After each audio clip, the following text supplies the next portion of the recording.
What is going on, you guys? Welcome back to Down to the Wire. I'm Brian Costa. And I'm Tyler Stringfellow. And we have a fantastic episode in store for you guys this Wednesday from the Koffler Center here at Bryant University. Tyler, how you feeling tonight, man? I'm feeling pretty good. You know, there's a lot going on in the sports world lately, and some big news we're about to talk about for Bryant University. Absolutely. We got some great news to talk about both nationally and locally.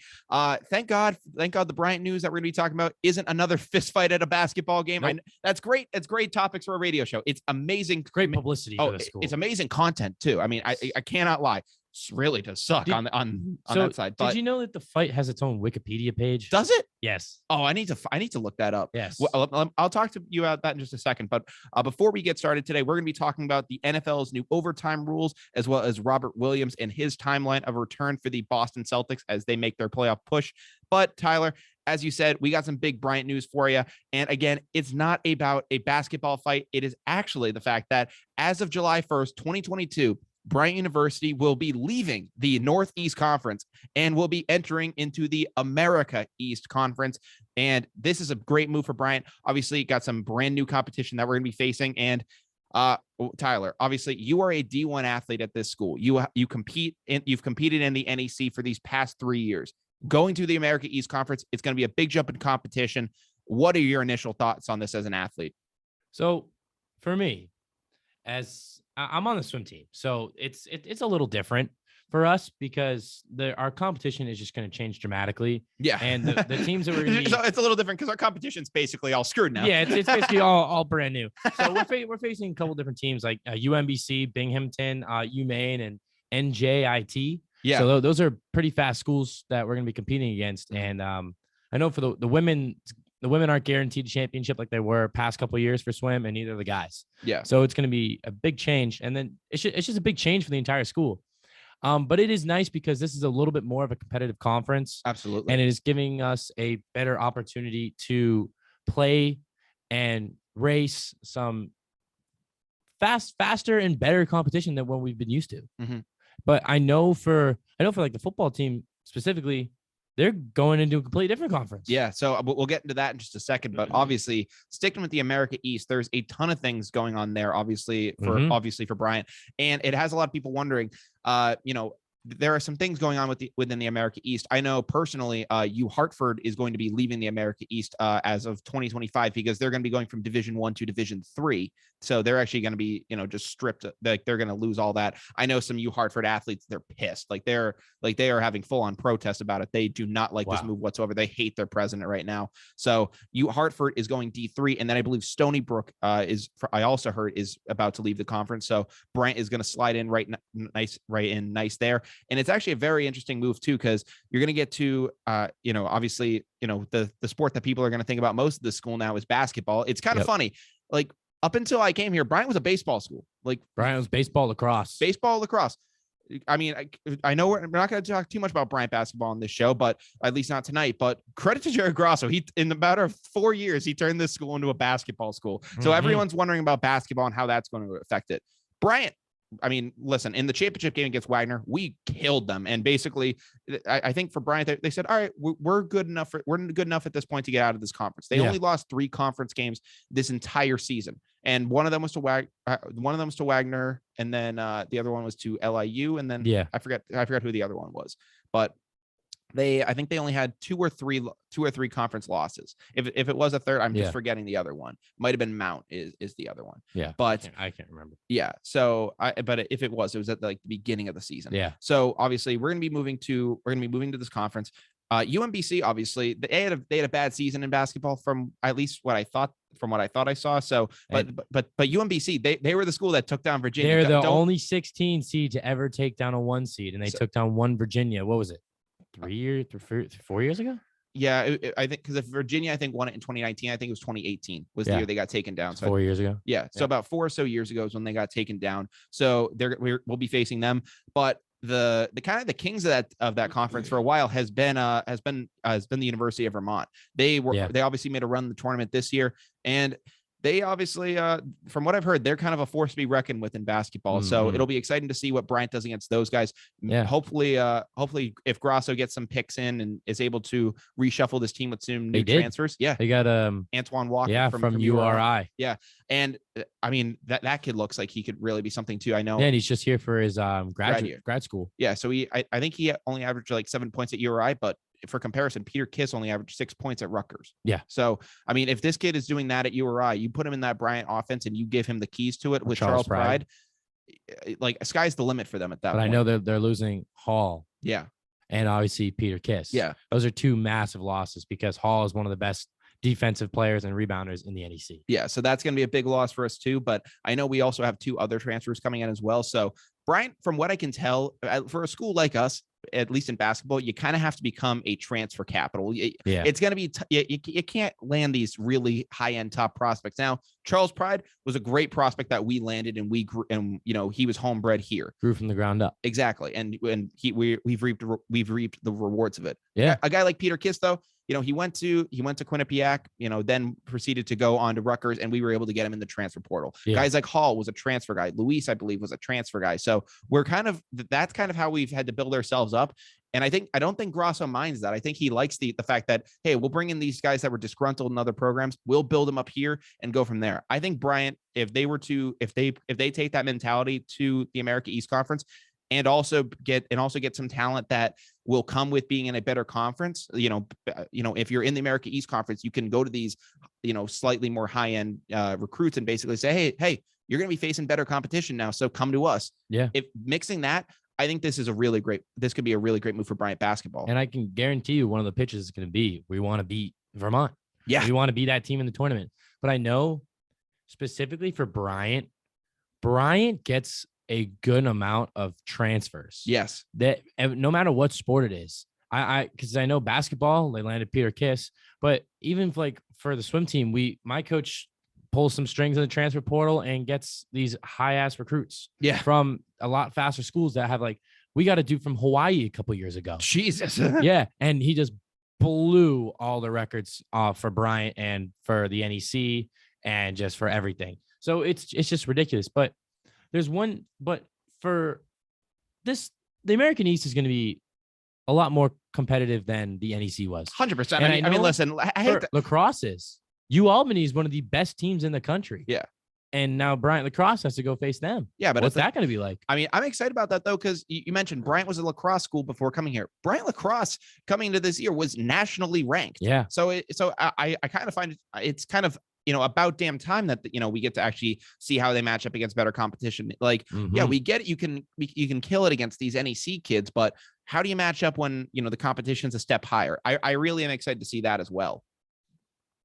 I'm excited. This is just huge for the school, and I'm a fan of it because I get to raise faster competition, and a championship ring isn't going to come as easy. We got to work a little harder next year, and I know men's basketball's got to work a little harder.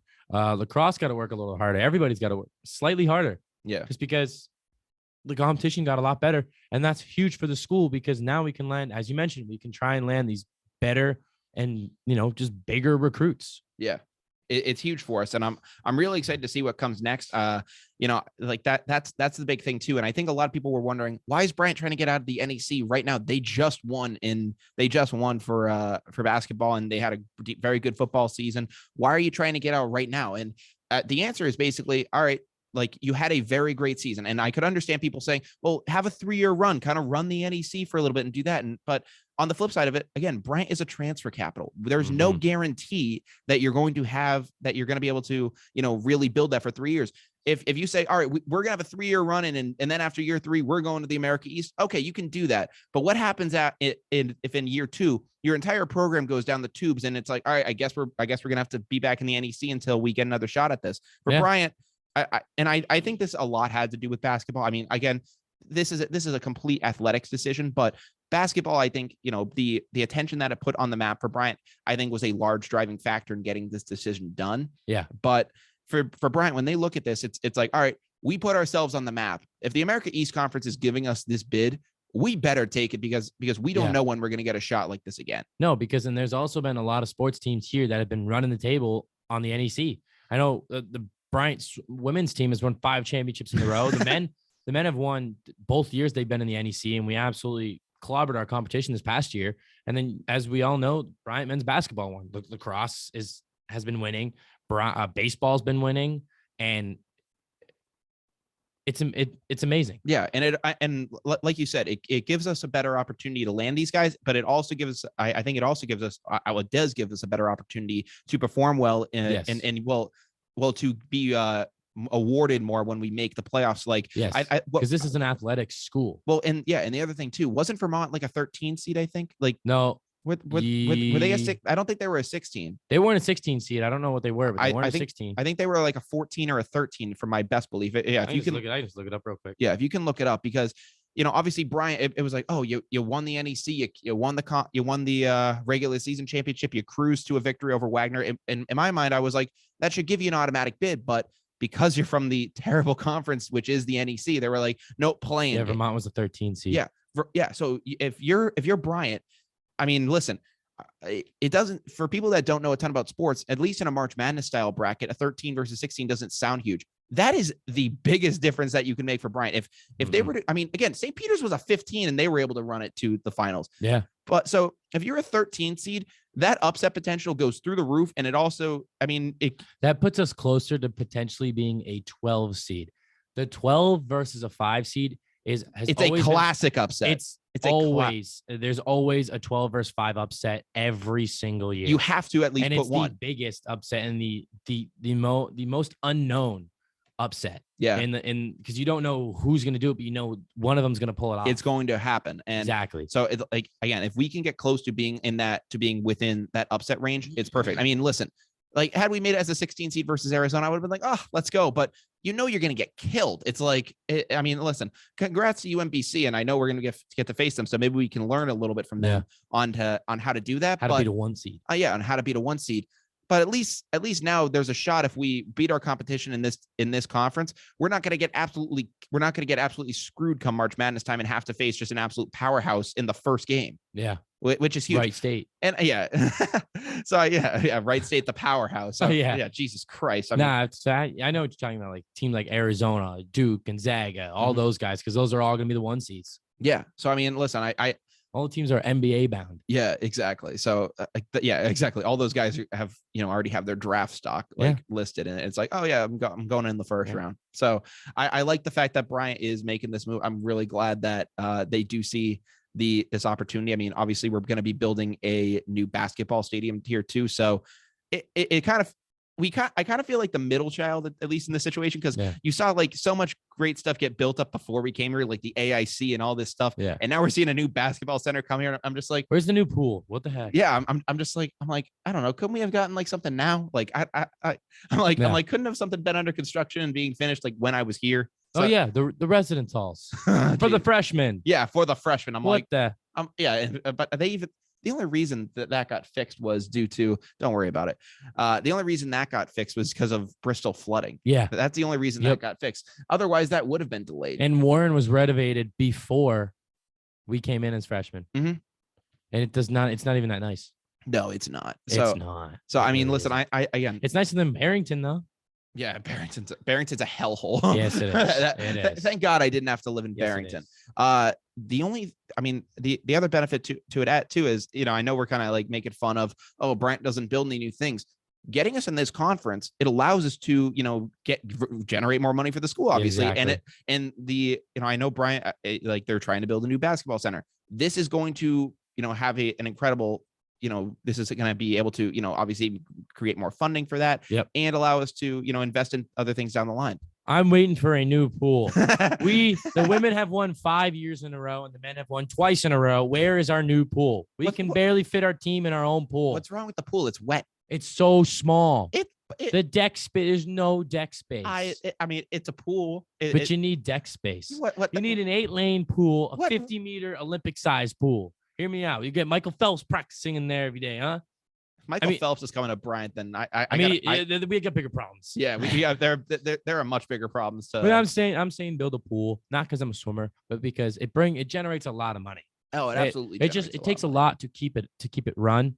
But a 50-meter Olympic-sized swimming pool can bring a lot of money because you got high school teams, club teams, and NCAA teams and diving. You make a good one point. of the things we need is a diving well. We don't have a diving well. Yeah, for true. Divers have to go off campus. Yeah, that is something that's crazy to me. The fact that we don't we don't have a hockey rink either. Where's the hockey rink? Yeah, but we only have club hockey. But still, we can start a team. They can start a team. I would love to see some Bryant hockey. I mean, if we're starting fights in a basketball game, what can we do in a hockey I don't know. setting? Oh, like Jesus Christ! Are we just gonna have fights with the actual players? We're gonna be like Brad Marsh trying to lick people. Oh yeah, I can't. Maybe it's for the betterment of mankind that Bryant doesn't have. Bryant doesn't have a hockey team because if we had one, we were even decent. There might be bigger problems on our hands. Probably. Yeah, not probably. Like a lawsuit. Like a lawsuit. We almost had a lawsuit from the basketball game. No, I think we do. Yeah, I'm pretty sure we do. I'm pretty sure we're sitting on one right now. Yeah, I know we're under investigation, so I'm like, I wasn't there. Don't look at me. I wasn't there. Yes, you were. No, I wasn't. I was at work. Is that you were there? Yeah, I was. You were there. Yeah, You're guilty by association.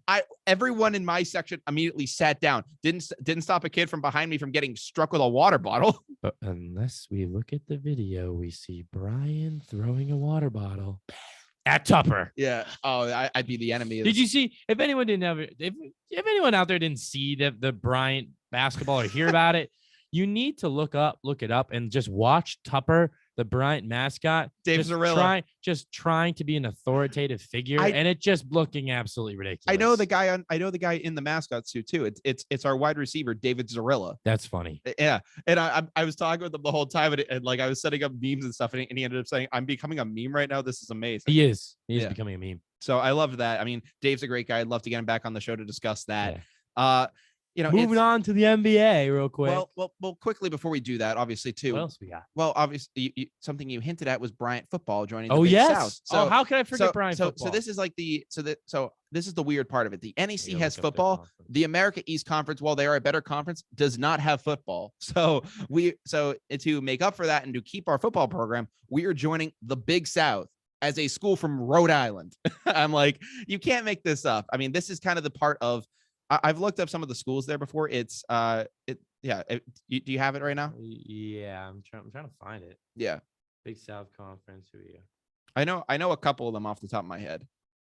Oh, wait, football standings. There we go. Yeah. Okay. Keenshaw State. Is that Kennesaw or Ken? How does it? Kennesaw State, Monmouth, North Carolina A&T, Robert Morris University, Charleston Southern, Hampton, North Alabama. Campbell and Gardner-Webb. Okay, nice. Alabama, North Alabama is going to be in a conference with Bryant University that is in Rhode Island. Tell me that doesn't sound silly.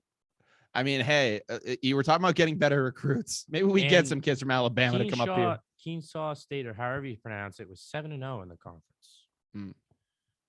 Bryant, and they were 11-2 total. So they're going to have their work cut out for them. They're gonna have their work cut. I want to see who did these people play? Yeah. Who did Keenshaw State? They played Georgia Tech.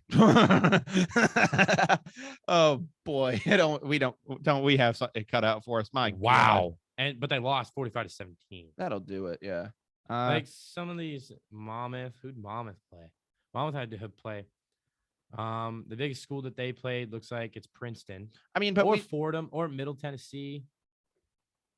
Robert Morris, I don't think played anybody really. I mean, some of these. They played Howard. Howard is pretty decent. I mean, at least from what I can tell, I don't know if this is the full schedule, or at least part of the Bryant schedule is out, and it goes FIU, URI, Brown. I'm assuming North Carolina A&T. There's some other school with a pirate logo. I'm sorry, I don't know that. I'm assuming Gardner-Webb. That must be Robert Morris. No, Robert Morris is at the bottom. It's RMU. We're playing them November 19th. We're playing Holy Cross next year, so that'll be interesting. And then I think we're playing Charleston as well. So I clicked on the logo for the Pirate, and it just does not say their name. It's Charleston Southern. Is it Charleston Southern? Okay, that makes sense. The Buccaneers. Okay, that would make sense. The blue pirate guy? It is a Buccaneer, yes. Yep, that is a Buccaneer. So, yeah. I'm sitting here on live radio, and I just said the blue pirate guy. That's part of live radio for you, though. There you go. So there's that, obviously. So that'll be a pretty big move for those guys. I can't wait to get some of their perspective on it too. I'll have to talk with either Fabrice McKendy, Zeviakos, at one of those guys, talk with them about it. But wow, I'll have to. They played Liberty. Campbell played Liberty. Really? That means they played Malik Willis and just got torched 48-7. Jesus Christ. Oh my God. Poor them.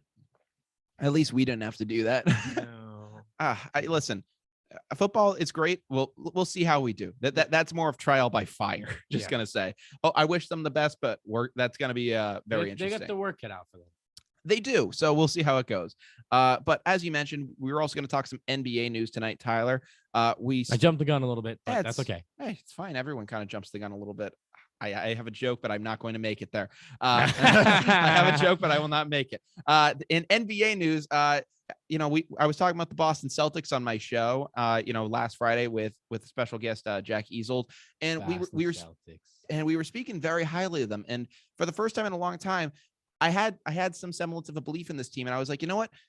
They actually seem like they like each other, and they're not just tolerating each other. They were a contender. Yeah, they were a contending team, and everyone was saying the Boston Celtics might be the real deal and actually have a title run on their hands this season. And boom! Yeah, everything has to get screwed for boom. Us. And I listen. You can make the case. Their ship hit an iceberg like the Titanic. You can make the case. Down it goes. You can make the case for 17 rings. I don't care. I've only seen one of them. Boom, gone. Yeah. They're done. Yeah. So they're done. So in case you're living under a rock, Robert Williams suffered a torn meniscus and is going to miss several weeks. He, according to Adrian Wojnarowski, he's going to be out at least 4 to 6. And likely is the soonest he'll be back for the second round of the Eastern Conference playoffs. But goddamn, man, so we're rolling here, and this sucks. So I heard from Adrian Wojnarowski, because that's how you say it. I'm pretty sure Wojnarowski. Wojnarowski. I'm pretty sure that's how you say it. I don't know. Either way, everyone knows what I'm talking about. So there's two options. The first option is he's out 4 to 6 weeks recovery. He's back after the first round of the playoffs. Mm-hmm. Then the other option keeps him out the rest of the season. Yeah. So his agent and the Celtics are both discussing right now as to what they're going to do. But this is a big problem because it's a left knee meniscus tear. Well, according to Woj, he ended up getting the shorter surgery. He did. He did get the shorter surgery, so he'll be back for the second round of the playoffs if we make it that far. But that's a big problem because the Celtics, ever since they've gone on this run, have been the best defensive team in the league, and Robert Williams is the focal point of that. He is, because they're about 13-3 since the All-Star break. Yeah, and that's the best in the NBA. Yeah. And I mean, I wasn't a big fan of Rob Williams when he came in the league, but he's just become a different man at this point. And I mean, he's easily a top 10 center in the league. Yeah, Kendrick Perkins was actually talking about that 2 days ago, saying how big of a blow this is because you're talking about a top 10 center and a dude that's could be on first team all defensive, or could be on the first team all defensive team, and is also in contention. He's right there for defensive player of the year. He's definitely not going to win it because of the names that are probably up there, like Giannis and Embiid and all those guys. But still, yeah, he's huge for the Boston Celtics because he's so big and he's an athletic big man. He opens up a lot for Tatum and Brown. And I know, if you watch him, he'll make a defensive play and he'll sprint down to the other end. You don't see many big men doing that. Yeah. No. And the only other dude you really see doing that is Giannis, and because Giannis takes one stride and he's down the other side of the court. So yeah, it's a big blow, just for them, because now who you got there? You got Daniel Tice and you have Al Horford. Exactly. Yeah, and I love Al Horford. I love him, but he doesn't bring the athletic ability to the team. He brings the leadership and the fact that he's a veteran and he's been to the finals before. Mm-hmm. He brings that's what he brings to the team. He's probably helping coach Robert Williams. Oh, 100%. Out loud. 100% he so is. I love having Horford back, but we can't count him on the playoffs because with Robert Williams, we were a contender for a title. Yes. Now we are probably an early second round exit. Yeah, if Williams doesn't come back and is 100%. If Williams is able to jump back into this offense and and they can just without skipping a beat. Yeah, and do that, then maybe you can reignite those title hopes, but that's a big what if. It's a huge what if. And I know that he's averaging 2.2 blocks per game, which is pretty big. Yeah, that's huge for us. That's huge. And 9.6 rebounds per game, and a 74% field goal percentage. So it's just a huge loss. Mm-hmm. Yeah. I mean, you might hate me for this comparison because I don't consider these other two players to be close to this kind of a role. But, you look at Jason Tatum and Jaylen Brown. They are like, think of them as like almost the MJ and Pippen of like the Celtics duo. I'm not saying they're anywhere close to the greatness that those guys had, but just put them in that kind of a conversation. Rob Williams is this team's Dennis Rodman. To where you have him underneath. He's going to do the dirty work. He'll kind of be an unsung hero in the he'll get the rebounds. Yeah. He'll get the blocks. He'll do his part to get, and he'll get the rebound. He'll feed you the ball. Yeah. That's he'll tell you score. Mm-hmm. You got to feed your weapon the ball, and their weapons are Tatum and Brown. Yeah. And I mean, like, again, he's not going to be, he's not going to be the type, at least from what I can tell, he's not the type of star to basically be like, oh, I'm going to demand the ball all this kind of time. He's almost like Marcus Smart without the personality in the body of a center. Mm-hmm. Like he has Marcus Smart's play style in the body of a center, and it's everything you could want from him. And he's the player we've been missing. Yeah, literally. I think Robert Williams, kind of had this. He basically had this offense and this entire team unlocked. Yes, and the Celtics were missing that one piece for the longest time to get over the hump. Mm-hmm. And the hump was the second round or the Eastern Conference Finals, or however you want to call it. But the hump was getting to the finals. The hump was their own heads. Exactly. And then now you throw in Robert Williams, and he's playing so well, and now you just crush our dreams. Yeah, he's gone. I mean, we were the top team in the East. Joke's on me for having faith. I mean, why should I have ever had faith in this team for things to go right? When did they ever go right? We were the best team in the East for a full day, and then he just is done. And what are we now, like fourth? Yeah. But granted, that fourth spot is also it's not a bad spot. We're one game behind first place. Yeah. So it's like the East is very close. It's a dogfight right now. So it is. Oh, 1 to 10 is a dogfight. It's big. Yeah. Because you got Charlotte down there toward the end. LaMelo's balling out of his mind right now. Mm-hmm. Meanwhile, you got LeBron over on the West, not even in the playoffs. God, I hate him. God, I hate him. I mean, I don't like the Jordan comparisons. I think they are two separate players. But Michael Jordan isn't going to be on the Lakers right now and letting that team fall out of the play-in tournament. He didn't even have a play-in tournament. You had eight seeds, and Jordan Lee. A guy with Jordan's temperament would not let this team be outside of the 8 seed. At least. No way. What? No way he gets out of the 8 seed.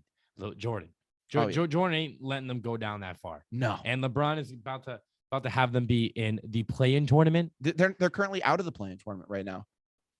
They're currently the 11th seed. That's because LeBron stinks. LeBron stinks. Yes, he's the NCAA. He's the NCAA. Jesus. Whoa. NBA league. He never even played there. He never even went to college. I can tell sometimes. But he's the NBA leading scorer right now. But his team isn't performing well. They're garbage. Because he signed all his friends. Mm-hmm. What happens when you sign all your friends? You don't win. Mm-hmm. Granted, Carmelo Anthony was a decent signing. Yeah. Because he's still got some stuff left in the tank. Russell Westbrook, I don't know what the hell has happened. Been the worst signing in the Lakers history ever to be created ever. Yeah. He's awful. I don't know how. I can shoot better. Yeah. And I stink. Mm-hmm. I swim for a reason. I'm bad at basketball. Yeah. I play like I'm 6'10" and I'm 6'2". I have that exact same problem, and the worst part is I'm 3 inches shorter than you, so it's an even worse situation. It's a little worse. It's a little worse, yeah. I can I can't get away with it. My roommate is 6'4", 280 pounds. Oh, so you can just bully bodies me. He Shaquille O'Neal's me. Jesus Christ, not fair. But the Lakers, they're. I mean, Anthony Davis hasn't been the most healthy thing all year, and neither is LeBron. No. But when LeBron's on the floor, he's dropping like 40-something points per game. What's Anthony Davis doing? Sitting on the bench, twiddling his thumbs? Pretty much. He's not doing anything. No, yeah. And then if you overlook at the other LA teams, you get the Clippers don't even have their 2 stars, and they're balling. Mm-hmm. I don't even know where Kawhi Leonard is. I don't even know if he's in the NBA at this point. But Paul George is back and just dropped 34 points per game. Yeah. Or 34 points in that game. Yeah. But Tyler, I think the situation going on at the Lakers and versus with the Celtics, it's the perfect comparison. I mean, the Celtics were the 11th seed back in January, and they looked like they were on the outside of the playoffs. And there were talks as to, will Jaylen Brown be traded this offseason, and are the Celtics going to try to blow this thing up? There were talks about that in January, and the Celtics said, I think these players finally said to each other, all right, let's actually try to get along with each other. Let's not just try to tolerate each other and actually like each other and actually push for this.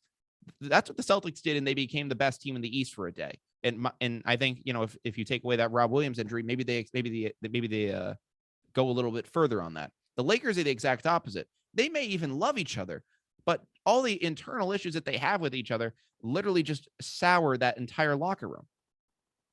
I'm just trying to find when the Celtics acquired Al Horford. We got him back. We got him back in 2016. What? No, we traded for him this year. When we traded for him. We traded. He was in the Schroeder trade, wasn't he? No, he came back when we traded Kemba. He came back at the beginning of the season. I don't think he Are you talking about Daniel Tice? No. Daniel Tice was a part of the Schroeder Boston trade. part Al Horford, Moses Brown for Kemba Walker in the 60s. Okay, you're right. But either way, I think this Al Horford returning was huge for this team. Yeah. I will never diss Al Horford. He is true Boston born and bred. I know he wasn't, but still he's the best thing the Celtics have had since, Pierce and Garnett and those guys. 100%. Obviously, Jason Tatum is just Jason Tatum, but Al Horford was the cornerstone for a little while. Yeah. And the leadership he brings is unmatched. I keep saying that, but because I can't say it enough. Mm-hmm. The leadership that he brings to this team is a reason why they really started to turn it on a little late, because he probably sitting in the locker room. All right, guys, come on, stop fighting. This is enough. We're done. We need to start playing basketball together. We're a basketball team. What are we doing? We have two all-stars right here, and then I'm your third. Yeah. What are you guys doing? I mean, Horford isn't the third, but he's still he was an all-star at one point. Yeah. But you know what I'm trying to say. He was an all-star at one point, because you got Tatum is an all-star, Brown's been an all-star, and Horford's been an all-star. Mm-hmm. Yeah. These guys know what it takes to play well. Yeah. And to get to the Eastern Conference Finals. Horford knows what it takes to get to the finals. But the thing that's incredible, though, is even those Celtics teams with Tatum and Brown that have been making the Eastern Conference Finals, those teams were just teams that were tolerating each other. They were almost winning in spite of the problems that they were having with one another. And now they don't have as many problems. And I'm just like, what are they doing? And playing well. Yeah, and then you got a freaking curveball like this thrown at you. This isn't a curveball. This is a sinking ship. This is the Titanic and the two, and they just hit the iceberg, and now they're going. But we might be able to keep it afloat, because it's 2022, and we can probably get somebody out there to help them. Mm-hmm. I don't know who it's going to be, but who's going to step up? The question is, who's going to step up for the Celtics team? Yeah. I mean, I'm just like, do you think it's going to be Daniel Tice? I don't. I really don't think it's going to be Daniel Tice. It would have to be Daniel Tice, which scares me. It does. But again, Horford is there. Can Horford be able to battle underneath the rim and get these rebounds and feed the ball to Tatum and Brown? I mean, he used to be an Embiid stopper for a little bit. He was. So can he get back to that even for a little bit? He's older, so he doesn't have a lot left in the tank. But can he use what he has left in the tank to be that person that we need? I mean, the equivalent. This is one of the reasons he's on this team. Yeah. I mean, could Al Horford physically be an Embiid stopper again? Yes. Will it take everything out of him? And yes. It'll be will it make him retire at the end of the year? Yes. Yeah. It's the equivalent of like using a human shield. That's basically what it would be for Al Horford to play at that level. He could do it, but then at the end, it'd be like, it almost kind of be like in Star Wars where, you just see Obi-Wan Kenobi just like disappear into the robe. Yeah. Like it'd be like, that took everything out of me. The problem now without Robert Williams is, what happens if you face the Milwaukee Bucks in the playoffs? You are not stopping Giannis. No. He's my favorite player in the NBA. I love him. I have like 6 of his jerseys. Yeah. I love that man. Jesus Christ. That's actually, you have 6 Giannis jerseys? Yeah. Oh my God. DHgate, you get him for like $12. Oh, but true. So I do, because he's my favorite player. He's a great guy, but he's just a monster on the court. Oh my God. And you can't stop him. No. Nobody stops Giannis. You saw him in the NBA Finals last year. He was unstoppable. Oh, yeah. Now he's even more motivated because he got a massive contract and he wants to repeat again. Mm-hmm. He's like, yeah, I'm still this guy. I'm the next guy up. He's the next guy up. So you go from Jordan, you go from Jordan to Kobe. He passed the torch to Kobe. Kobe probably basically passes the torch to LeBron. I know they overlapped a lot playing, but that's basically what goes on in my head. Yeah. And most people's heads. But now I think it's Giannis. Steph Curry is in there, but Steph Curry is just on a different level. Yeah. You can make a decent case though for Kobe like effectively passing the torch to LeBron, because when was Kobe's last championship? Like 2010. Yeah. I mean, LeBron went to the Heat in 11 and started winning championships after that. Yeah. It was a pretty effective passing of the torch. It was. And in my head, that's how it goes. It's Jordan and then LeBron, or no, Kobe, then LeBron. And now I see Giannis. Yeah. Because Steph Curry came in the league right when LeBron kind of did. It was kind of like a 6-year difference because he was drafted in like 2009. Mm-hmm. So it kind of was, but those two are roughly the same age. Pretty much. So I think the passing of the torch has been to Giannis, and Giannis is just running away with it right now. Because who else in the NBA right now is an unstoppable force? I mean, you have Kevin Durant, but he was drafted 2007. Yeah, Kevin Durant in my mind though. Steph Curry right now when he's healthy, he's the most unstoppable player in the NBA. See, I disagree. I think when healthy, Giannis is the most unstoppable player. Oh, because you physically cannot stop him. He's basically Shaq. He's the new school version of Shaquille O'Neal. You couldn't stop Shaquille O'Neal, could you? No, he just body you because he's so big. Mm-hmm. Giannis is so big, but he's so fast. Good luck. Yeah. Durant is deadly because he can shoot and then he can do exactly what Giannis does. Yeah. Is even though he's not the biggest guy, he's tall, but he's not the thickest guy. He'll still body you because his reach is so long. Then Curry just drops 50 shooting from the other end of the court. Yeah. But, this is why Durant in my mind is the most unstoppable player in the league, and I can respect the fact of Giannis because he is my 2.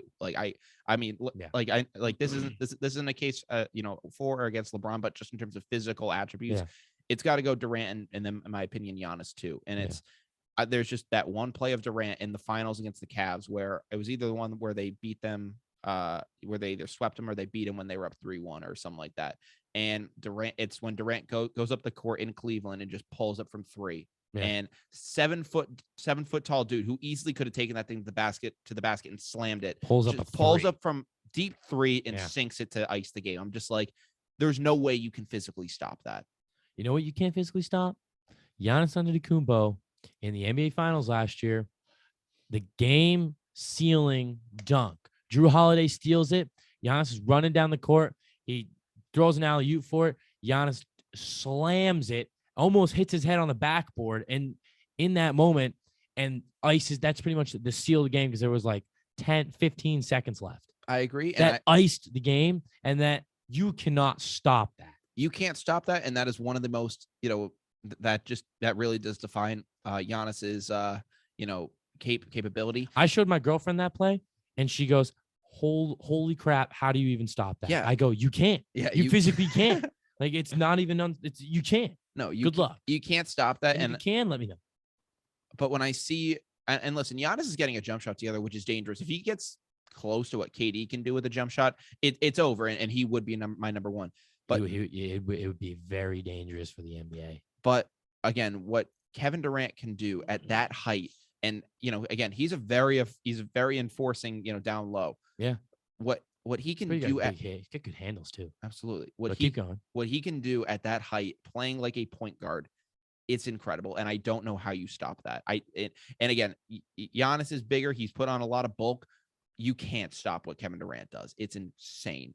Giannis has put on so much weight since he's come into the NBA. Yeah. I don't know if anyone has seen the pictures of when Giannis was in the NBA, but you need to look it up because it was absolutely ridiculous how much weight this man has put on, and it's just straight muscle. Yeah. He is absolutely yoked now. He's very cut too. He's very lean, but he's built.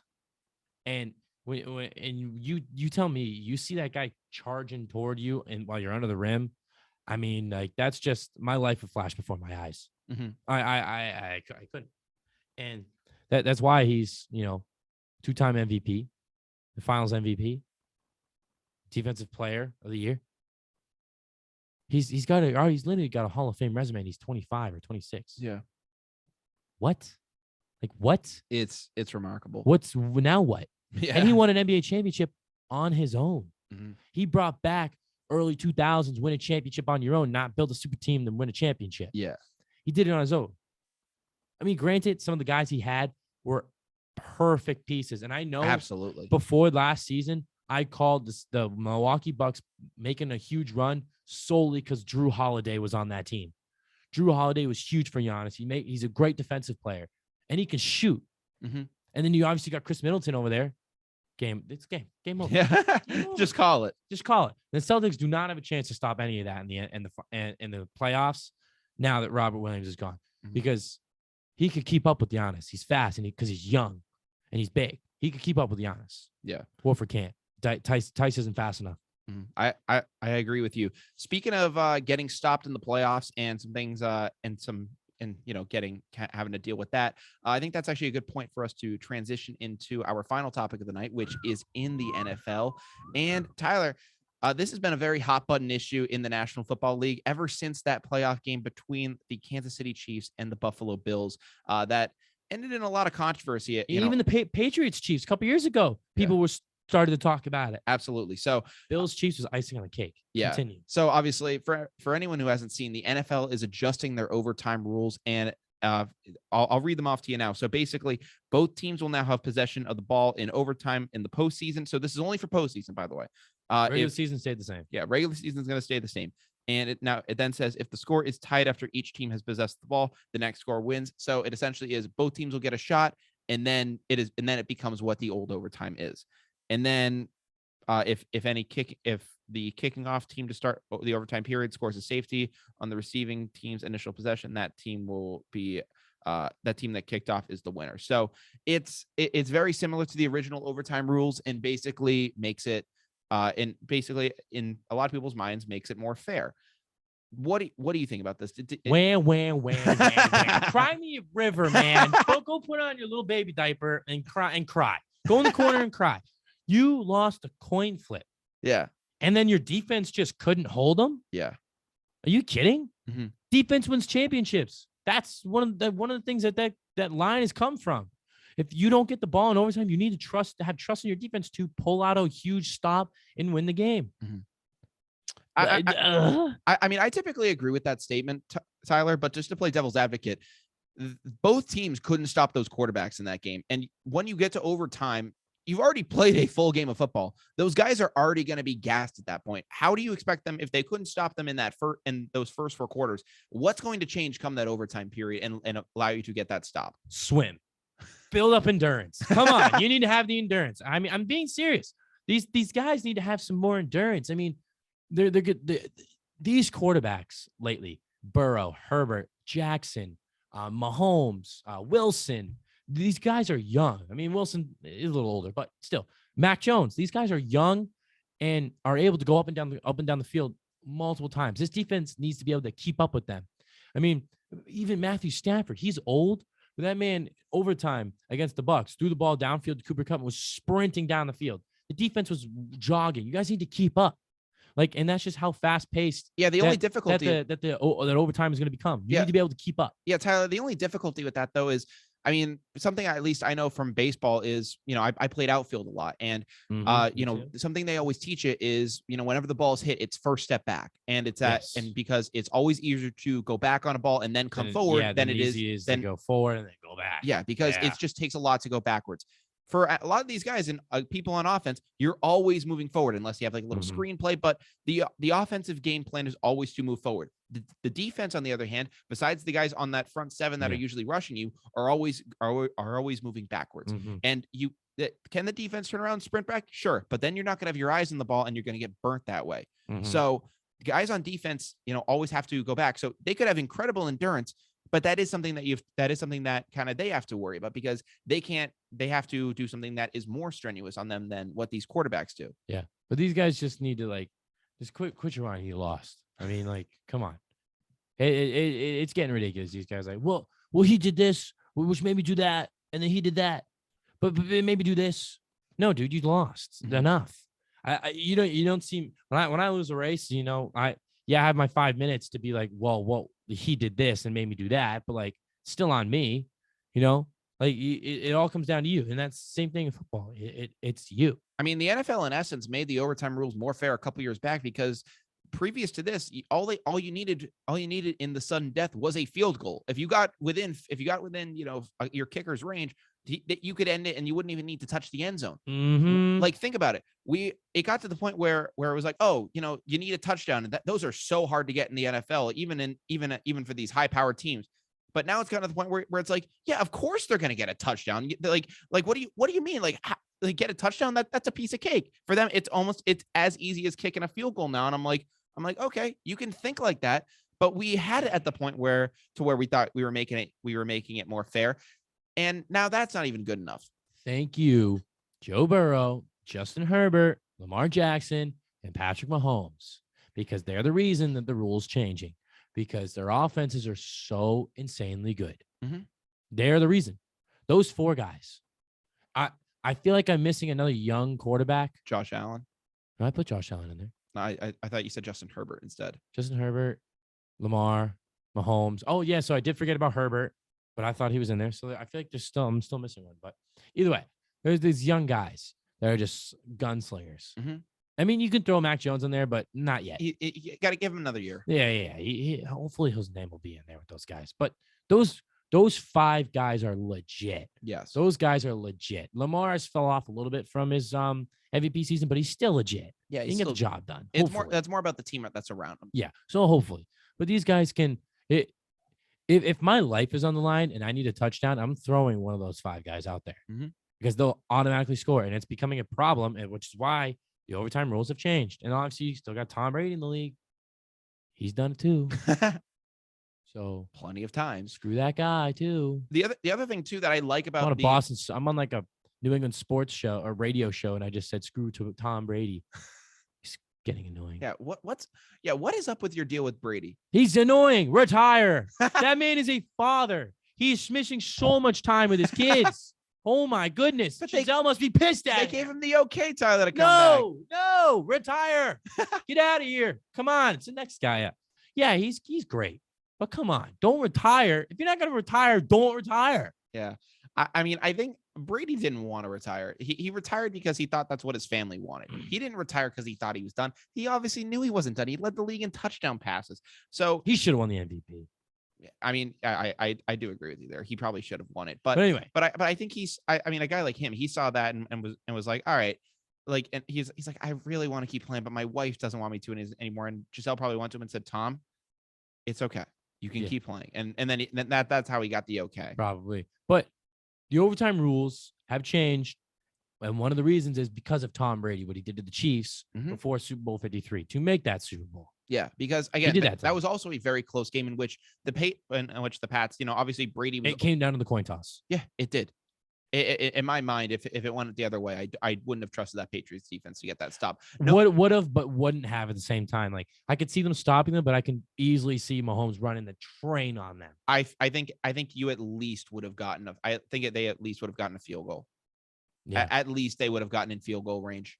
100%. Yeah, they would have gotten somewhere, especially with Tyreek Hill, but who's no longer on the team. Yeah, we discussed that. That was obviously pretty crazy when that went down. But yeah, I don't know. I think the overtime rule is good for the NFL. The other thing too is I'm just like, I liked the idea of the fact that, okay, if you get in the end zone, it's like a walk-off, and like it's almost like a walk-off in baseball. Like, you think of James White at the end of Super Bowl 51, where he dives in the end zone and everyone just loses it because we just won the championship. It's like, oh my God. Like, even in that Chiefs game. But Bucks Bills this past year, they won in overtime. Tom Brady threw to Rashad Perriman, and Perriman ran it like 50 yards to the end zone, and the place went nuts. It was a walk-off. So it was crazy. You literally get to see a walk-off. Whereas, and I mean, you can still technically see a walk-off if one side goes down and does it, but not the other. Like, that still is on the table. But what's gonna probably happen in like these high leverage games, it'll be like, okay, once I get to stop, then, or maybe like that first team scores first, and then that second team is going in. It's like, okay, fourth down. Oh, you didn't get it, and then like, I don't know that it just, I don't know exactly how that's gonna look. I don't know if that's gonna like be as entertaining as seeing a guy, you know, like dive in the end zone, make an incredible catch, see the crowd go nuts, and just know at that point it's game. Yeah, you're right, because those games where you have the walk-offs are just immaculate. I mean, the wow. I'm can bear with me. I've had my moments. Minnesota Miracle. There we go. Just Stephon Diggs over, the Saints. Walk off. That place went nuts. Yeah. I'm pretty sure that was an overtime, but it might not have been. So I could just be spewing nonsense. But still, I don't think that happened in overtime. I don't think it did. I don't think it did. So I don't listen to me. I'm looking up the video of it right now, Tyler. It's not overtime. It was not. It definitely wasn't overtime. It wasn't. Yeah. Don't embarrass me. It was. Yeah. There was 10 seconds left. left. Don't embarrass me. That's embarrassing.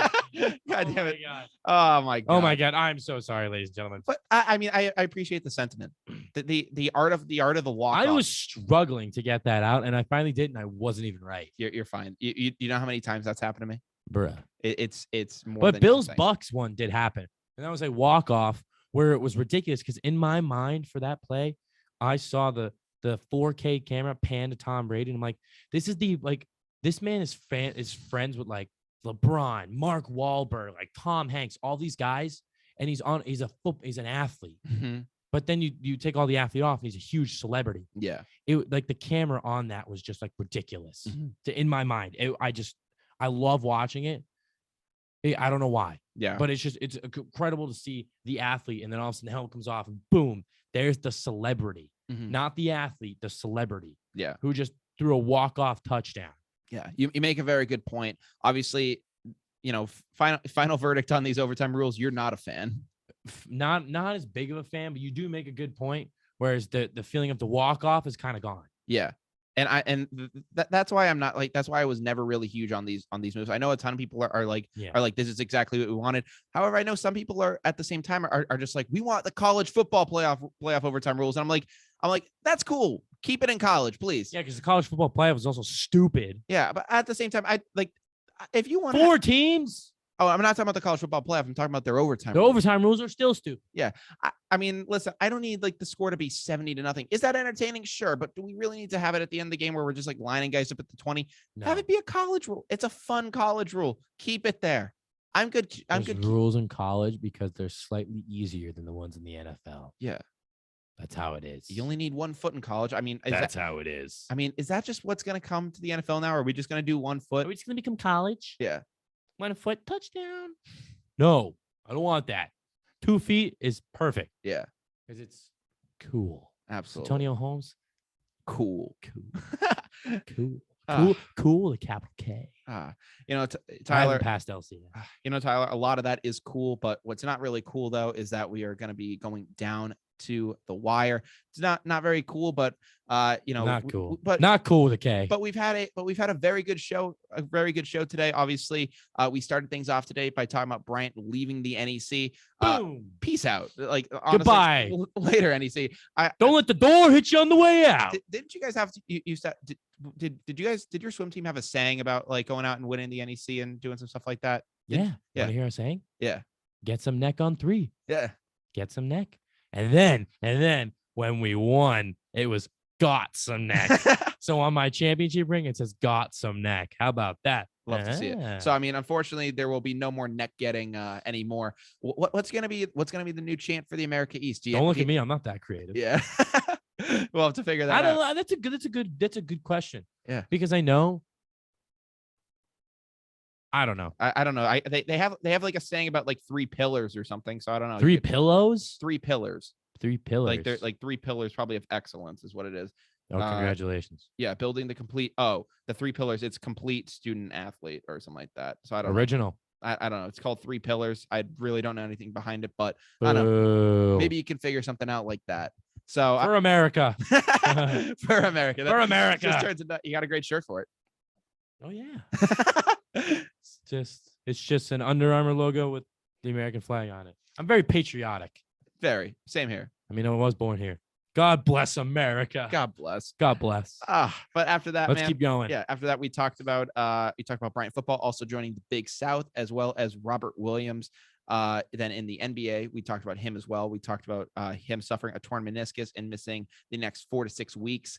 Hopefully back for the playoffs. Hopefully second round playoffs. Please be back, Rob Williams, and please be yourself. Because Giannis going to run a train on us. The Greek Freak is going. The Greek Freak train is coming to the station, and I'm so scared to see it. And he's not holding back. Yeah, I that makes me pretty nervous. But then, Tyler, we finished things off tonight by talking about the NFL and their new playoff overtime rules. Oh yeah, it seems that we have a very similar sentiment towards that. So I'm glad that I'm not the only one who kind of feels this way. When I saw you actually be pissed off at it, I was like, wow, I don't feel alone in the world. No, I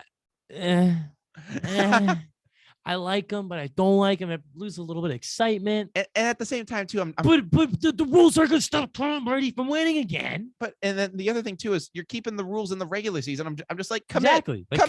You pick one. It's one or the other, man. This is the definition of ripping the Band-Aid off slowly. Or you try them in the regular season and not the playoffs. Yeah. I figured it could be the opposite. Yeah, you would have thought, or right? Preseason, maybe. You put them in line for the preseason, and if there's no overtimes. No one does overtime in the preseason. They just call it a tie. I'm pretty sure. Oh, they should try it. Do you think there's any team in their goddamn mind trying to pull off overtime in the preseason? Excuse me, that gives the guys that are trying to make the roster they don't care about that. That gives them more time to make the team. Imagine you make the game-winning kick, boom, roster. That means it's more money they have to put on trying out for the playoff for the Patriots. That means it's more money that they have to put on their game check. They don't want to have to do that. That's also true. So they make enough money. They do. Come on. So I don't know. Obviously, it was a great show tonight, Tyler. Thank you again for stopping.